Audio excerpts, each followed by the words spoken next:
Russia అధ్యక్షుడు Vladimir Putin గారు ఈ రోజు అంటే డిసెంబర్ 4వ తారీఖు 2025న భారత్కి వస్తున్నారు.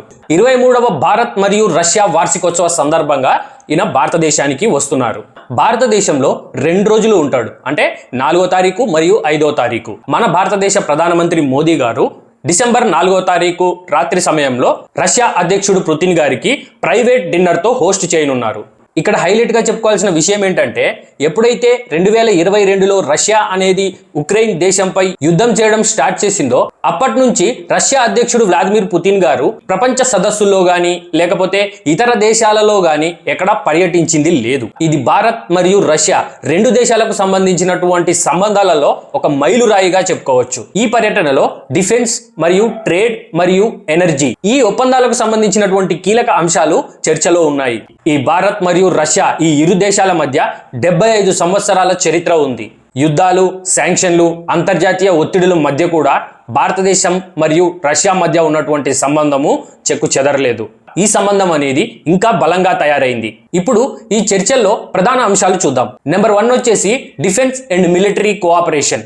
దీనిలో భాగంగా భారత్ రష్యా నుంచి చాలా ఆయుధాలు కొనుగోలు చేస్తుంది. ముఖ్యంగా S-400 మరియు S-500 మరియు సుఖాయ్ 57 Su-57 అంటాం కదా, ఇవన్నీ చర్చల్లో ప్రధాన అంశంగా ఉన్నాయి. దీనికోసమే రష్యాకు సంబంధించినటువంటి డిఫెన్స్ మినిస్టర్ కూడా భారతదేశానికి వస్తున్నారు. ఈ ఒప్పందాల మీద సంతకాలు జరుగుతాయి. అలాగే భారతదేశ ఆర్మీకి మరింత బూస్ట్, మరింత బలం అనేది చేకూరుతుంది. ఇక రెండవ ప్రధాన అంశం చూసుకుంటే ట్రేడ్ అండ్ ఎకానమీ. దీనిలో భాగంగా రూపాయి మరియు రూబుల్ యొక్క ట్రేడ్ ని మరింత పెంచాలని చెప్పేసి ప్లాన్లు వేస్తున్నారు. ఇప్పటికే భారత్ మరియు రష్యా ఈ ఇరు దేశాల మధ్య సంవత్సరానికి $50 బిలియన్ ట్రేడ్ అనేది జరుగుతుంది.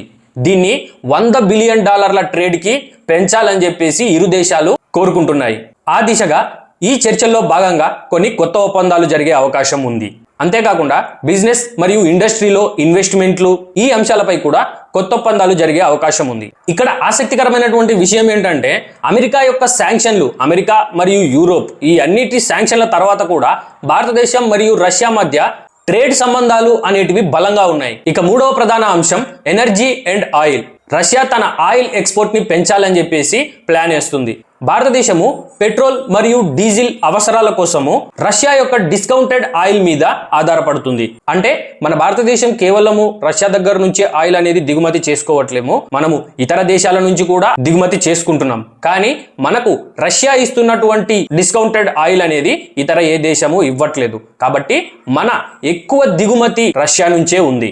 భారతదేశ న్యూక్లియర్ ఎనర్జీలో కూడా కొత్త ప్రాజెక్టులు ఈ చర్చల్లో అంశాలుగా ఉన్నాయి. ఇది మన భారతదేశ న్యూక్లియర్ ఎనర్జీ సెక్యూరిటీకి సహాయంగా ఉంటుంది. 4వ ప్రధాన అంశం లేబర్ మొబిలిటీ మరియు ఇతర అంశాలు. ఈ అంశంలో భాగంగా భారతీయ వర్కర్లు రష్యాలో ఉద్యోగాలు చేసుకోవటానికి దానికి సంబంధించినటువంటి చట్టాలు, వాటి ప్రాసెస్లు సులభతరం చేయాలని చెప్పేసి ఈ చర్చల్లో భాగంగా ఉన్నాయి. అంతేకాకుండా హెల్త్ కేర్, ఎడ్యుకేషన్ మరియు కల్చర్, మీడియాలో కోఆపరేషన్, మొత్తం 10 నుంచి 15 ఒప్పందాలు అనేటివి ఈ చర్చల్లో భాగంగా ఉన్నాయి. ఇక్కడ నా వ్యక్తిగత ఉద్దేశం ఏంటంటే ఫ్రెండ్స్, మీరు గమనించినట్లయితే మన భారతదేశ యువత బాగా చదువుకొని గత దశాబ్దాల కాలంలో కూడా అమెరికా వెళ్ళాలి, అక్కడ సెటిల్ అవ్వాలి, లేదా యూరోప్ వెళ్ళాలి, అక్కడ సెటిల్ అవ్వాలి అని చెప్పేసి కేవలం పశ్చిమ దేశాల వైపుకు మాత్రమే తమ లక్ష్యాన్ని పెట్టుకొని ఆ దిశగా నడుస్తూ వచ్చారు. కానీ పరిస్థితులు అనేటివి కాలానుగుణంగా మారుతూ ఉంటాయి. ఇక నుండైనా మన భారతదేశ యువత రష్యాకు వెళ్ళి అక్కడ ఉన్నటువంటి వనరులను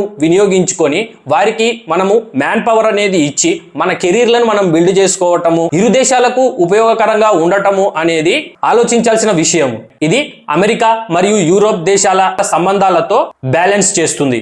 సో ఈ 4 ప్రధాన అంశాల మీద ఒప్పందాలు చేసుకోవటానికి రష్యా యొక్క అధ్యక్షుడు వ్లాదిమిర్ పుతిన్ గారు భారతదేశానికి వస్తున్నారు. అయితే ఇందులో ఇంకొక అంశం ఉంది.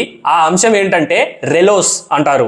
రెలోస్ అంటే reciprocal exchange of logistic support. ఈ రెలోస్ ఒప్పందం అనేది భారతదేశ రక్షణకు, రష్యా యొక్క రక్షణకు సంబంధించి ఒక కీలక ఒప్పందంగా ఉండబోతుంది. ఈ ఒప్పందంలో భాగంగా మన భారతదేశానికి సంబంధించినటువంటి యుద్ధ నౌకలు ఆర్కిటిక్ లో ఉన్నటువంటి రష్యా యొక్క పోర్టులను వాడుకోవచ్చు. అలాగే రష్యా యొక్క యుద్ధ నౌకలు అనేటివి మన భారతదేశంలో ఉన్నటువంటి బే ఆఫ్ ఆఫ్ బెంగాల్ కావచ్చు, లేకపోతే విశాఖపట్నం కావచ్చు, ఇలాంటి పోర్టుల్లోకి రష్యా యొక్క యుద్ధ నౌకలు కూడా వచ్చి ఆయిల్ ఫిల్లింగ్ మరియు ఇతర రిపేర్ ఏదైనా ఉంటే మన పోర్ట్లను వాళ్ళు వాడుకోవచ్చు.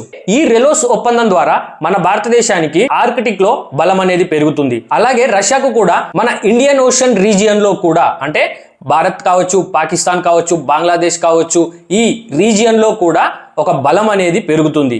దీని ద్వారా అమెరికా యొక్క అస్తిత్వాన్ని మన ఇండియన్ ఓషన్ రీజియన్ లో తగ్గించవచ్చు. ఈ అమెరికా దేశం అనేది మన ఇండియన్ రీజియన్ లో ఈ బంగ్లాదేశ్ ని, పాకిస్తాన్ ని వినియోగించుకొని ఇక్కడ ఎలాంటి పనులు చేస్తుందో మీ అందరికీ బాగా తెలుసు. సో రష్యాతో ఈ రెలోస్ ఒప్పందం అనేది ఈ అమెరికా యొక్క అస్తిత్వాన్ని మన ఇండియన్ ఓషన్ రీజియన్ లో తగ్గించవచ్చు. అంతేకాకుండా ఈ ఒప్పందంలో భాగంగా ఇరు దేశాల మధ్య జాయింట్ ఎక్సర్సైజ్లు మరియు ట్రైనింగ్, హ్యుమానిటేరియన్ మరియు డిజాస్టర్ రిలీఫ్ ఇవన్నీ కూడా ఈ రెలోస్ ఒప్పందంలో భాగంగా ఉంటాయి. ఈ రెలోస్ ఒప్పందం అనేది ఫిబ్రవరి 18వ తారీఖు 2025న సంతకం చేయబడి డిసెంబర్ 2, 2025న రష్యా పార్లమెంటు ద్వారా ఆమోదించబడింది. ఈ ఇరు దేశాల మధ్య ఉండేటటువంటి ఈ రెలోస్ ఒప్పందం అనేది దాని కాల వ్యవధి 5 సంవత్సరాలు. 5 సంవత్సరాల తర్వాత ఇది ఆటోమేటిక్ గా రెన్యూ అవుతుంది. ఒకవేళ 5 సంవత్సరాల తర్వాత భారత్ కానీ లేకపోతే రష్యా కానీ ఈ ఒప్పందంతో సంతృప్తిగా లేకపోతే ఈ రెండిట్లో ఏ దేశము ఈ రెలోస్ ఒప్పందం వద్దు అని చెప్పినా ఆ రెలోస్ ఒప్పందం అనేది అక్కడితో ముగుస్తుంది. ఒకవేళ రెండు దేశాలు సంతృప్తి చెందితే ఇది అలానే కంటిన్యూ అవుతుంది. సో మొత్తానికి రష్యా యొక్క అధ్యక్షుడు వ్లాదిమిర్ పుతిన్ 4 సంవత్సరాల తర్వాత మన భారతదేశంలో అడుగు పెట్టడం నిజంగా భారతదేశానికి మరియు రష్యా భవిష్యత్తుకు చాలా ప్రయోజనాత్మకంగా ఉంటుంది అని చెప్పేసి నేను భావిస్తున్నాను. మీ అభిప్రాయం ఏమిటి ఫ్రెండ్స్? మీరేమనుకుంటున్నారు? మీరేం భావిస్తున్నారు? దాని గురించి కింద కామెంట్ సెక్షన్లో కామెంట్ చేయండి. మరియు నా ఛానల్ని సబ్స్క్రైబ్ చేసుకోండి. ఈ వీడియోని లైక్ చేయండి, అందరికీ షేర్ చేయండి. ఒక మంచి వీడియోతో మళ్ళీ కలుద్దాం.